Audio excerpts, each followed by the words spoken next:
more countries are open to hunting in Africa today than there were back then. But I settled on Kenya, which was kind of the birthplace of safari. So I was in the hands of a really experienced professional hunter with an incredibly experienced camp staff. The trackers were amazing. They were fantastic. What I didn't know was that Kenya closed 6 weeks after that hunt and has never reopened. And Wow. so not a lot of us left that can say that we had the chance to hunt Kenya, which was really a classic safari in those days.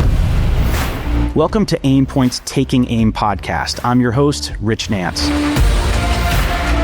Here we'll take a deep dive into firearms culture and the Second Amendment lifestyle.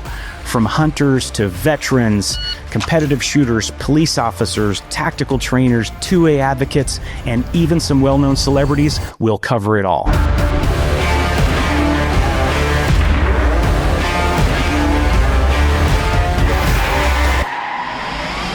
Today's guest is a true legend in the hunting and outdoor community, Craig Boddington. He's a Marine Corps veteran, prolific hunter with over 110 hunts in Africa alone, writer, conservationist, and the host of TV shows including The Boddington Experience and Peterson's Hunting Adventures. Hey, Craig, how you doing? I'm good, my friend. It's good to see you. Good to see you as well. I know it's a busy time of year. I really appreciate you taking some time to sit down with us today. I'm sure we're going to have a really fun talk.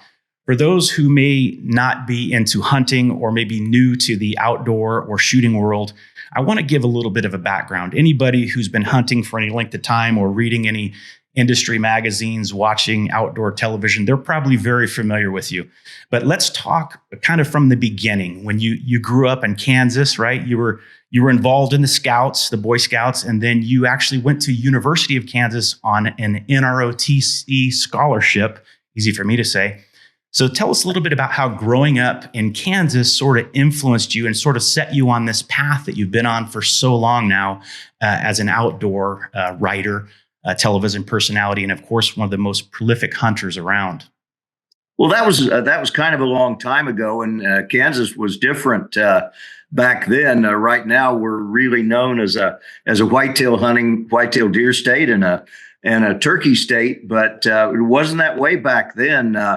We were bird hunters. We had awesome quail hunting and we had wonderful pheasant hunting. And both my dad and my granddad were avid bird hunters, but there were no deer and no turkeys at all. So I grew up as a bird hunter and did a lot of American trap shooting when I was growing up. And we had wonderful bird dogs. And when I went off to University of Kansas, that was kind of expected. That was the family school. My great grandmother graduated in 1877 as the first woman with a Bachelor of Science. So wow. There was no choice where I was going to go to school, but I did get a Navy scholarship and went through the NROTC program and graduated, went off to the Marine Corps. But by then we had deer hunting in Kansas, but my degree was in English, and I really always knew I wanted to write. I just didn't really know what I wanted to write about. It took me a little while to figure that out.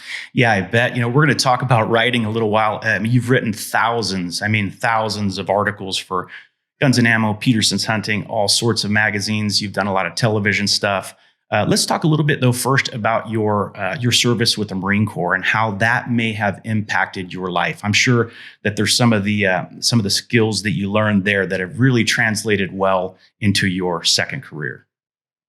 Well, the Marine Corps is really good at training people. And so as soon as I got commissioned, and of course, as we say in the Marines, the most dangerous thing in the world is a brand new second lieutenant with a map and compass and a pistol. And but the basic school is a really good school, and it's 6 months long and very intensive. And so from there, I went off to Camp Pendleton, all excited to take command of my first platoon. And of course, I thought I knew what I was doing, but I didn't. And so I was really fortunate. I had some really great young NCOs that kind of led me down the right path and showed me the ropes. And they were wonderful, really great people. I had an awesome platoon sergeant, and the senior NCOs really took me under their wing and taught me how to do things right. And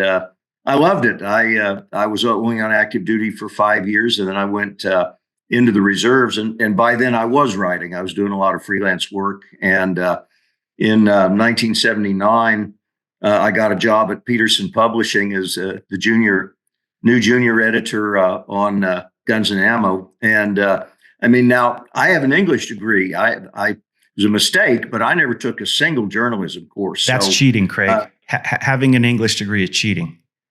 That's right. You got to wing it as a gun writer, man. And so I could spell the word editor, but I didn't have a clue what an editor did. And suddenly I was one. And the only way in the world I survived was what I'd learned. I had a really tough scoutmaster when I was a kid. And he'd take us on survival camps in Kansas in August. Well, there's nothing to eat in Kansas in August. I'm often asked, what's the strangest game meat you've ever eaten? And that's just such an easy answer because we were 14, 15-year-old boys and we were starving. We'd been out for a week and living on wild onions and trying to catch fish and by hand. And so one fine morning we ran down a skunk and killed it and cooked it and ate it. So that was probably the strangest wild meat. And you know what? It wasn't too bad if you're hungry enough. Hey, Craig, that is a hard story to top. Let me tell you. I mean, no one's going to trump you when you come up with that as the strangest game meat you've ever had. Well, very cool. How long did you serve total in the Marine Corps? 31 years. Wow, that's impressive. I was really just a drilling reservist for much of my career. Then things got busy after the first Gulf War, and the Marine Corps is chronically short of people, and so they were always. I kind of became their favorite rent-a-colonel through the 90s, and so they would call. And of course, the operative word is volunteer. So, hey, Craig, would you like to volunteer to go to Kazoo for 6 months? And I'd say, yes, sir. I would love to volunteer to go there. So I kind of kept both a sea bag and my emergency story writing kit packed, and I spent a lot of time on active duty all through the 90s and until I retired in 06. And then how did that transition? I know you've been kind of writing all along, but at what point did you sort of become a full-time writer? I guess that was right when you got out of the Marine Corps.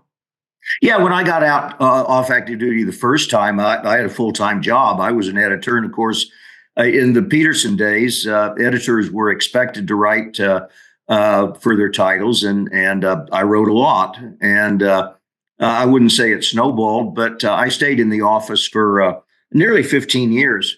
And when I left in 93, 94, I was writing full time. And your writing experience has led to you authoring several books on hunting, outdoors, conservation, that sort of thing. What's the difference between writing an article of, say, 1,500, 2,000 words and writing a book? It's a great blessing because nobody's telling you how long it can be or how short it has to be, and they're not looking over your shoulder and making absolutely certain that you mention this advertiser and that advertiser. In a book, you can write whatever you want. Once you write it, you kind of got to sell it. But writing books is fun. People don't read as much as they used to, and so I wouldn't say it's as profitable a business as it once was. People want things shorter, but I love the books. I really do. I'm a reader myself, and so I love writing a book. Have a new one that just came out, and that's my 31st book. For heaven's sakes! Wow, that is impressive. So, with your writing, is there like a particular? You have to be organized as a writer, right? I've been doing gun writing since 2010, and I know that it's easy to put it off until the day before it's due. That's how I used to do my schoolwork. That's why I became a cop. But anyway, how disciplined are you? What does your day look like as a writer? Do you start at a particular time? And I know that you have it maybe more difficult than some because you may be, God knows where, on a hunt with limited service and everything else. But how do you stay on top of your writing? Well, I'm kind of pathological about deadlines, and I think those are really some lessons that go all the way back to Boy Scouts and then the Marine Corps. I'm pathological about deadlines, and when I was an editor, when I was a real magazine editor, I kind of learned that meeting deadlines is something that most writers don't do. Very hard to get. You never set a real deadline for a writer. You make sure you give them a couple extra weeks or even a month before you really need it. But I'm kind of pathological about deadlines. We've all flubbed now and again, but I try to meet them because it makes the editor's job so much easier when you have the material to work with. And I keep a running list. It's sometimes it's on my phone, but usually it's a written day planner, and I will start months ahead writing out the articles that I know I need to do. For instance, in this month of December, and I just have a running list, and I know how long it takes. Some columns I can knock out in 2-3 hours, and a story for Guns and Ammo that's going to take photos and range work may take 3, 4, 5 days. So it kind of averages, but I try to write a little bit every day, even if I'm in camp. And I'm in camp right now. This is Kansas rifle season, and I've got 500s here on the farm, and my job to take care of them. So this is a busy day, but I'll write a little bit today, and I do the same whether I'm in Africa or Mongolia or wherever. I try to write a little bit every day. That's awesome. Craig, I know you've been writing a lot for Guns and Ammo for years and years. What are some of the other magazines that you're currently writing for? Oh, well, I do a lot of work for the Outdoor Sportsman Group title, and that's really my primary job. I write for a lot still for Peterson's Hunting and for Rifle Shooter, and a little bit for Shooting Time, and a little bit for the Game and Fish publications. Quite a lot for their special interest, their newsstand one-shots. And then I also write for Sports Afield, and then I do a lot of writing for various nonprofits. I do some work for Safari Club International for their magazine Safari and their Safari Times newspaper. And I write for the Wild Sheep Foundation magazine, and I write for the Boone and Crockett magazine, Fair Chase. And some of those are bi-monthlies and some are even quarterly. So it's not a heavy workload. Well, thanks for making me feel like a slacker with your workload that you're doing. And you're not a slacker. You've been carrying on this way for a long time, and you're really don't mean to embarrass you, but you're really one of the icons of the industry. When I first met you back in like 2010 or something like that, I wasn't a hunter, right? My background was law enforcement and more the tactical side. I knew who you were, but I wasn't as familiar with you as someone who was a hunter.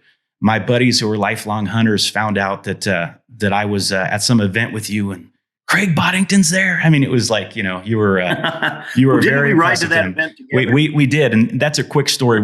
I should digress a little bit into this story. So we're meeting near Passa Park, about 2 hours from there. Actually, we're at the airport. I think it was the St. Louis airport. And me being a cop and not being as prepared maybe as you, I thought I'd just rent a car when I got there. Well, it was a Sunday, and there was no cars to be had. And I'm 2 hours from where I need to be. Starting to panic a little bit, but trying to keep my composure, looking around. How am I going to fix this? I see the back of your head walking out of the airport. I start running up to you. Mr. Boddington, I'm Rich Nance. Hey, we're going to the same spot. Can I ride with you? And then it was a really cool experience, a good ride. And thankfully I didn't have to walk. That was fun. Yeah, we had a good chat. Yeah. We've been friends ever since. Yeah, absolutely. We filmed a lot together on Guns and Ammo TV, which is always a neat experience. We filmed at the Cody Firearms Museum, some gangster guns and all that stuff. And your back is probably still a little sore from carrying me through those segments, but I certainly appreciate it. No, you do good work. It's fun to do TV with you because you know what you're doing. Yeah, it's neat because you started sort of this journey through the hunting side, whereas with me, I started with the tactical side, and I'm a new hunter, and I freaking love it, man. I love when I get a hunting story because unlike a gun review or some kind of tactical article where you may be talking about how to grip a pistol, for instance, a hunting article, you can't just sit down and write. You don't know what you're going to get. And to me, that's a very refreshing and exciting thing. Every hunt's totally different. Yeah, it's just very cool. It's just this whole other world that I'm getting into. And about tactical things, I speak sort of more authoritatively. But with the hunting side, I'm a beginner. And so it's very fun because every hunt I go on is almost for a species I've never hunted before. And it's like the old proverbial drinking through a fire hose type of thing. I'm just learning so much each time, but it's a lot of fun. And I really, I love your work even more now and can appreciate it more than when I wasn't hunting. So appreciate all your help and mentorship with that. Now, talking about hunting and writing, how did all that for you transition to hosting television shows and stuff like that? Your own show, Guns and Ammo TV, Peterson's hunting show. You do a lot of work for the Outdoor Sportsman group, which owns both the Outdoor Channel and the Sportsman Channel. Tell us a little bit about how you got into hosting TV shows. Well, we've seen such a transition over the years. In the 90s, VHS was common. There wasn't yet such a thing as outdoor television, really. One or two shows, and so I did some hunting videos back starting really in the late 80s and into the 90s. Of course, VHS is ancient history now, and then outdoor television came along. So I don't know, but I was really kind of busy until I retired from the Marines. So I didn't really do much of any television until after I got back from the second Gulf War and retired. And at that time, they were doing Guns and Ammo TV, and they wanted to start Peterson's Hunting TV, and so I was just kind of in on the ground floor. They were doing it, and I was there, and I was available, and yeah. By then, I'd been in front of the camera enough that I wasn't afraid of it. I don't like it. I've never liked the television camera, but and honestly, the best way I know to ruin a perfectly good hunt is to take along a TV camera. It changes the game, and it's not near as much fun because you're trying to please the camera and the audience, and it's difficult. But it's a multimedia world, and of course, I grew up. I did my first articles longhand and on a typewriter. I wanted to get into that, Craig. I wanted you to talk a little bit about how different that was then than how writing is now. Because with me, I email an article to an editor. I have digital cameras, and tell us a little bit about how that used to work before all of those conveniences. Not very well. But when I was a magazine editor, my goodness, nothing was digital. That didn't exist. We would get raw typed manuscript from the writers and from me and the other staff, and then it would actually be typeset, and you'd have galleys that you'd have to read several times and make corrections. And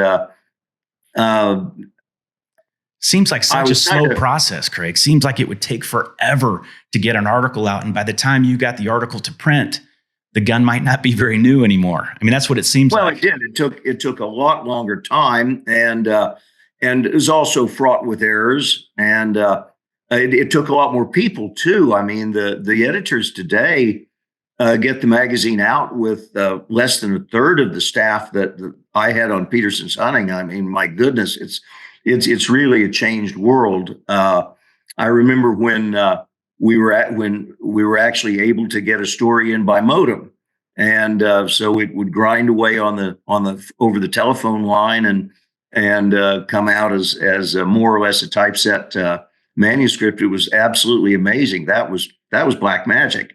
And today, sure, my goodness, you just press a couple of buttons and you send a story away, and it's a fire and forget missile. It's gone. Yeah, and even with photos, I mean, I remember back, using a 35 millimeter camera, you'd take a bunch of photos and just hope you got one that's going to be usable. Whereas now you get that immediate feedback. It's just, I tell people that we're spoiled today as gun writers. Yeah, so the technology has really when I helped started. Us out.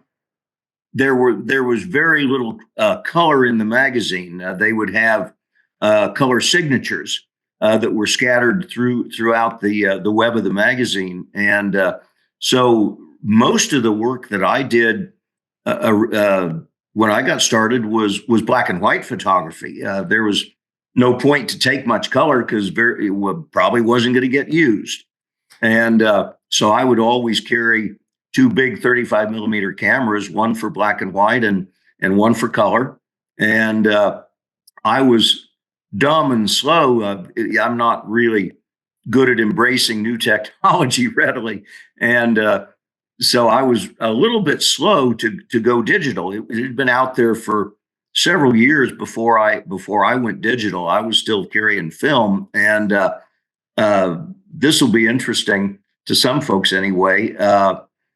Obviously, that's what I did for a living, and so cameras and film and lots of other things are tax deductible. So I happen to know that I spent $10,000 on film and developing the year before I went digital. Wow. And then it went down to a couple $100, and now it's down to almost nothing. That is amazing. That's something I didn't even think about, that expense back then, where you had to pay for all that stuff to be done versus Sure. now it's like virtually automatic. Yeah, I mean, you started at a really good time, Richard. I did. I sort of limped into it, but I'm grateful every day. Craig, I know that one of the things that people that know you really want to hear the most about is your experience as a hunter. And it's hard to even know where to start because you've hunted in so many places around the world. I'm sure you've had so many excellent hunts. I don't know anyone who's hunted Africa more than you. And I went for my first time in April, and I'll tell you, it is a life-changing experience. I knew it was going to be awesome, but it was more awesome than I anticipated. We did a plains game hunt, and those animals, I had never seen them before except in books or on television. And it really is another world. And I would like to go back. I can't wait to go back. But why don't you tell me a little bit about your experiences hunting so often in Africa and also other places around the world? Well, Africa was for me a more, not just a dream, it became an obsession. In 1956, an uncle of mine, my mother's only brother, went on safari in Tanganyika. And I was 4 years old, and I remember very clearly saying, I'm going to do that someday. Now, I didn't even know where Tanganyika was, let alone where Africa was, but it was an obsession that really never went away. And I started reading the stuff. And in those days, you could find Jim Corbett and Karamoja Bell and J.A. Hunter in the junior high library. And I'd read that stuff just avidly. It ate it up, and I was just bound and determined that I was going to go, and started saving my pennies. And in the mid '70s, that was peacetime Marine Corps, and you could actually make a plan. It's not like these poor kids today, Sure, where they're deployed so much and so much of the time. But in those days, you could actually plan ahead. So I saved my pennies, and I was already doing some freelance writing, and was teaching courses for Marines that didn't have a high school diploma at night, and just everything, and putting it aside for in my Africa kitty. And so I went for the first time in 1977, and of course I was very, very young. And as you say, but it doesn't matter what age you are when you go the first time. It really is a life-changing event, and you're going to go again. I'll tell you, I actually went for the first time. I had wanted to for so long. I really thought when I went the first time that would be to get it out of my system once and for all, get this done, get this monkey off my back. That hasn't worked very well at all. I agree, Craig. And, there's a lot of pressure because fortunately, I went to a safari prep course that Gunsight hosted prior to going. Oh, that's good. Prior to going to South Africa on the plains game hunt. And it was awesome because I learned how to work with a PH. That interaction is so important. I learned how to shoot off sticks, which is also a pretty critical skill. And then they said in that course that 80% of Americans miss their first shot in Africa. And I'm happy to say that I'm part of the majority. So I still, to this day, Craig, I don't know how I missed it. A lot of times I can feel, well, I jerked the trigger or this and that. I just looked and I was shocked that the animal was still standing there like nothing happened, and nothing did happen. Well, so Robert Ruark was another favorite author of mine, and his first PH, he had myositis. just like you did, just like I did first time around. And his PH, Harry Selby, who's gone now, but was one of the great ones. Harry Selby told him, everybody misses it first. It's the light. No, it's not the light. It's a vision problem. And it's really hard to see properly when you have your head up your rear end. That is true. And there's a lot of pressure, man, on that first shot because there is. I went for guns and ammo, so it was a story. So I'm thinking in the back of my mind, if I don't get an animal, at least one, it's going to be a boring story. There's going to be no story. So you put a lot of pressure on yourself, but you do. Fortunately, I didn't have to wait too long. I was kicking rocks for a little while, but later that day, I'd say maybe an hour later, I had a shot on a bles buck, and it was like an 80-yard shot on sticks and stuff. And then I was confident at that point. Okay, my gear is good. The round's doing what it's supposed to do. I just have to pay attention and adhere to the fundamentals. And then the rest of the hunt was awesome. It was a great experience, but there's really a lot of pressure because all the money and time that goes into getting somewhere like Africa from the US. Yes. And you want to make sure that you make the most of it. And what I didn't realize at the time is there's plenty of animals. The fact that you missed the first one doesn't mean your trip is ruined by far. There's a lot more. And you just got to kind of recompose yourself and make sure that you're adhering to those fundamentals that are going to result in hits. No, there'll be more opportunity. And really today, there's so much information out there. Back in the 70s, it wasn't out there. Outdoor television didn't exist. You went to a great prep course, and there's several around the country that are just absolutely invaluable. But that didn't exist. Safari Club International was in its infancy back then, and there wasn't much out there. And for instance, although I'd read about Africa for more than 10 years when I went, and I thought I knew everything, and certainly I'd studied enough. I could recognize the animals. I knew what they were, but I had never seen a set of shooting sticks. We certainly didn't use them in Kansas. We didn't use them in the West. I'd never seen a set of shooting sticks, and that was a huge mistake. You need to get a set of sticks, and you need to practice because most shooting in Africa is done off of sticks. That's just the way they do it, and it works over there for a lot of good reasons. It gets you up off the ground and over low vegetation, and gets you up off the ground away from thorns, and everything's got thorns there, and away from creepy crawlies and all of that. But it takes practice. And today there's no excuse because there's so much good information out there on television, on YouTube, on the internet. And there's still one or two pretty good books out there. Yeah, no doubt. And a lot more what to expect these days than like your first trip to Africa. Of course, you did a lot of studying, but there wasn't a lot to study then compared to all the information that there is now. So that's absolutely awesome. So tell me a little bit about some of your African hunting experience. And I know that this could take until tomorrow to even touch on them, but what are some of the most memorable African hunts that you've experienced? Well, now I hate to burst your bubble here, but you will never, ever recapture the magic and the wonder of your first safari. It's impossible. You will never fully recapture that. The best you can ever hope for is to share a first safari with friends or with people you care about, but you'll never quite recapture that. So my first safari was amazing. It was not terribly successful. I wanted a lion desperately and didn't get one. And I was crushed over that. But I was lucky. And you, sorry to interrupt, you probably thought too that might be your only chance. So that you were really bummed, right? I did. Never did you know you're going to be back dozens and dozens more times. So no, this was one and done, get it out of my system. And so I was pretty crushed about that. But that's normal. When you go to Africa, you're going to have a wish list, and you're not going to get everything on that wish list. Some people do, but not often. And of course, back then, the Plains Game Safari, which is the best bargain in the hunting world, that didn't exist.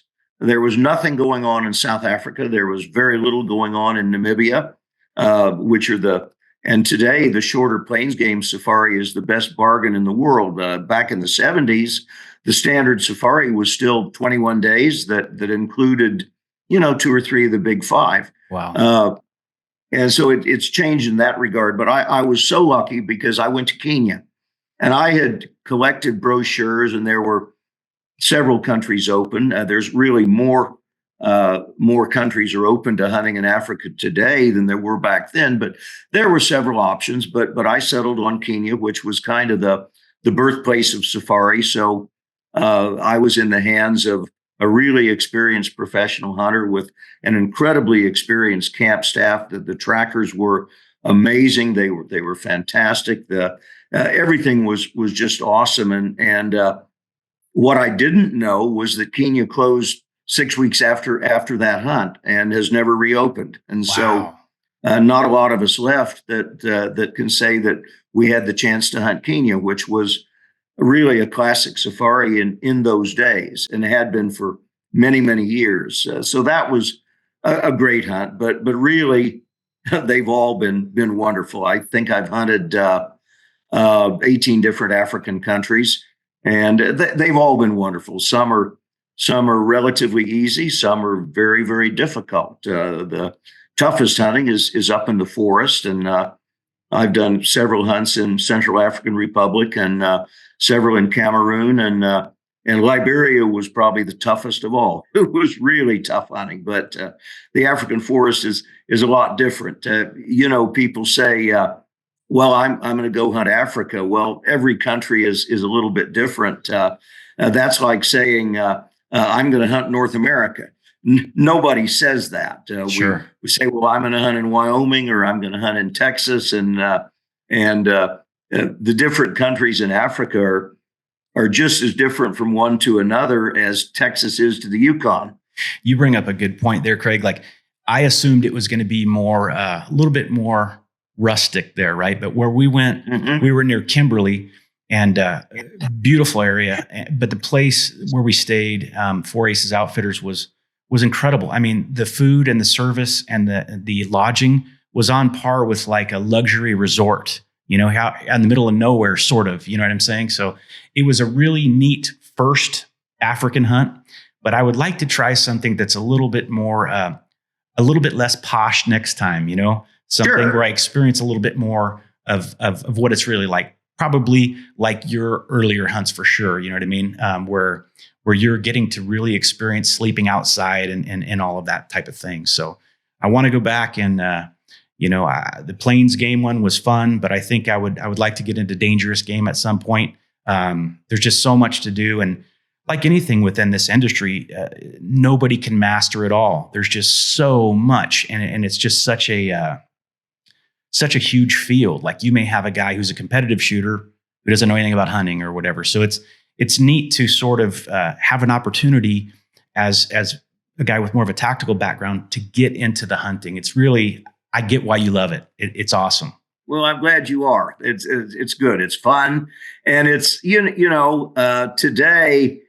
a lot of the writers really are not hunters. They're competitive shooters or they're tactical guys. And of course, when I came up in this business, virtually all the gun writers did some hunting. We were more generalists than specialists, like so many of us are today. So it's a different business, and hunting is just one very legitimate use for a firearm, and not everybody has to participate in it, but most of us that do absolutely love it. And I see correlation. Like, in other words, there's definitely some things in my background as a police officer and firearms instructor that absolutely translates to the hunting field. And vice versa. I think some of the things that you do on the hunt can actually help you to be a better defensive shooter. It's interesting. You would think that those are polar opposites, but they have more in common than a lot of people think.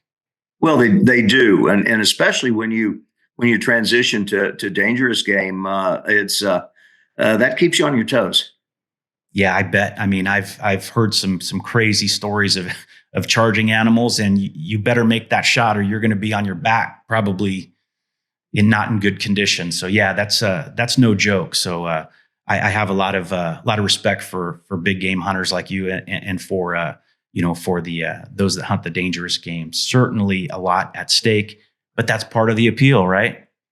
Well, it is. It is. That's the fun part of it. I love the African buffalo. They're my favorite. Now I love my Kansas whitetails too, but the buffalo is a little bit like a whitetail in that he sees well, he hears well. He's got a great nose, and he loves heavy cover. But unlike a whitetail, he can kind of turn the tables on you if you're not careful.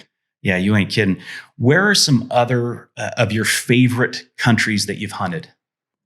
That's changed over the years. I love it all, and it's not fair to rank one against another. I like the wilder areas.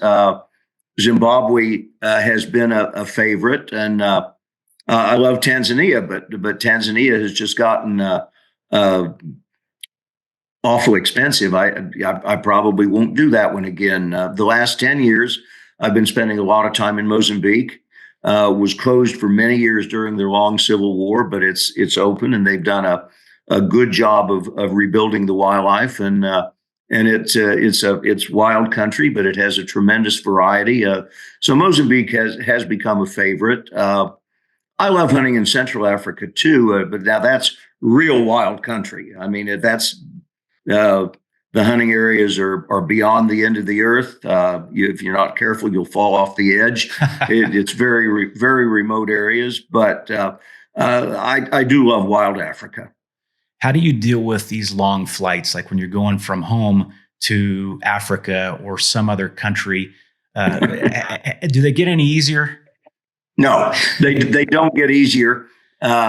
Just what you have to keep in mind is that little bit of pain and discomfort is worth it. It's worth it. And for today, and I'm not that big a guy. If I was a big person, my goodness, I can't even imagine being crammed in those increasingly small seats for, a 14 or 16 hour flight. Oh, I can't even imagine. I'm not that big a guy. And, they do have really good communication systems now where you can watch movies and that helps. I was on a flight to Africa last year, and I started scrolling through, and they had a couple of hundred movies to pick from, and I couldn't believe it. I found The Wild Bunch, William Holden and Ernest Borgnine, one of my favorite westerns. Awesome. Hadn't seen it in 25 years, and I think I watched it 3 times.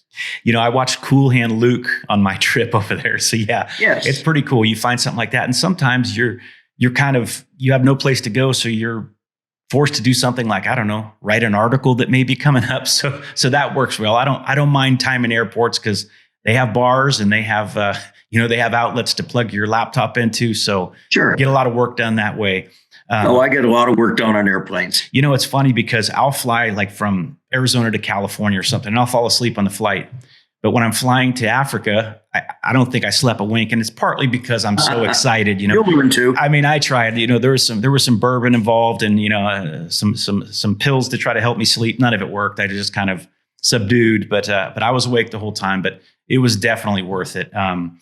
Talk a little bit, Craig, about what your role is and how you are trying to promote conservation, because I know that as an avid hunter, you're concerned that our children and grandchildren have some of the same opportunities that we've had to hunt and to enjoy everything that comes from being a hunter. Well, I've been heavily involved in various conservation organizations really since the 1970s. When back then, in order to be a member of Safari Club International, you actually had to have gone on an international hunt. Well, that hasn't been the case for many, many, many, many years. SCI is genuinely first for hunters and welcomes all hunters. But back then, you had to have gone someplace before you could join. So when I got back from Africa in March of '77, that's the first thing I did was I joined Safari Club International, and I've been involved ever since. And I support a number of organizations. Dallas Safari Club is a great organization, and then you have what the CEO of Safari Club calls the Critter Club. So I I'm a life member of the Wild Sheep Foundation, and certainly I support the Rocky Mountain Elk Foundation, and on down the list. And that's one small thing that all of us can do to get involved, because these organizations just do a fantastic job. Safari Club International is really first and foremost in fighting for hunters' rights, which is very important. And then the critter clubs are focused on conservation of their species of greatest interest. But when you're protecting wild sheep or elk, you're also protecting habitat, which benefits all the species involved. Hunters have been the most generous group in the world in protecting and developing wildlife, and it's really only because of hunters that we have the tremendous wildlife riches that we enjoy here in the United States today, and it's much tougher in third world countries. Yeah, some non-hunters think that hunters are just going out and killing everything they see and have no regard for the environment. But that couldn't be further from the truth. I mean, no one is as concerned about conservation as hunters. Wouldn't you agree? Oh, I agree. Absolutely. And they hunters tend to put their money where their mouths are. We pour tremendous funds into these groups that then goes right back to putting elk in the forest and putting sheep on the mountain, and protecting wildlife in Africa and in Asia, and really all over the world. Craig, don't you have a place where many of your mounts are on display and people can go and check that out? Talk a little bit about that. Well, I had a lot of taxidermy piled up in my barn here in Kansas. I'd kind of consolidated everything here, and I didn't know what I was going to do with it. I had no idea. I was always going to. It's not really a barn. It's a metal building, and it's big enough. And I was going to finish it out and make a man cave out of it. And I finally had a rare attack of common sense and realized that in Elk City, Kansas, nobody was going to see it. And so I heard that the Independence Gun Club, our county seat is Independence, Kansas, and I heard that the Independence Gun Club had acquired a downtown building. And so they didn't know me and I didn't know them. And so they had a fundraiser. So I went to the first fundraiser and introduced myself and said, guys, I said, I got a lot of junk piled up in my barn. And I said, you really ought to come out and take a look. I think in this space, we could do something really cool. And so that's only 3 years ago. And it's now the Independence Gun Club Sporting Heritage Center. And it's not open to the public full business hours. We're open Saturdays, and it's being used as an event venue. Ducks Unlimited has been there, and they're a great organization. And Friends of the NRA has been there, and we have had a lot of school groups in, and more all the time. And so the first floor, which is a wildlife exhibit, is complete. The second floor, we call our education center. We're using it for hunter safety classes and for concealed carry classes and that kind of thing. And then the third floor is still empty. And the long-term goal is to have an indoor shooting range in this cavernous third floor that we have. And so we're still in a fundraising mode to get that accomplished. But the center is very much up and running, and it's headed by a great board. The guy named Mark Lehman is the president, and he's a real leader. I've told him, and I mean it, that, man, if he'd gone in the Marines, he would have come out a great general. Very cool. It's neat that hunting has given you so much that you're giving back and really educating another generation so that they will enjoy some of the things that you've enjoyed throughout your life. So that's awesome, man. Well, as we kind of wind down here, where can the viewers go to get more information about what you have going, your latest book that may be out, or what it is that you're up to on your journey? Well, I'm still doing some Guns and Ammo TV, Richard, as are you, I think. Yes. Not as much as I used to. And I don't have a hunting show anymore. And I'm kind of happy with that. Like I say, TV camera is the best way I know to ruin a good hunt. And well, you're a little bit busy. Yeah, you're a little busy. It was a lot of fun, but I'm glad that's behind me, at least for the moment. I don't rule anything out. But we have a YouTube channel, and we've got a pretty good presence on social media at Real Boddingtons, and of course my website CraigBoddington.com, and pretty much everything I'm up to is somewhere on that website. It's a pretty good website. We have a network of endorsed outfitters that are friends and people I've always sent friends to, and so got a lot going on, Richard. Yeah, no doubt. Well, I appreciate you taking time to be with us today, man. Good luck on your hunt, and thank you very much for joining us. I look forward to seeing you at SHOT Show. Well, thank you, Richard. I look forward to seeing you hopefully soon. Thank you very much, Craig.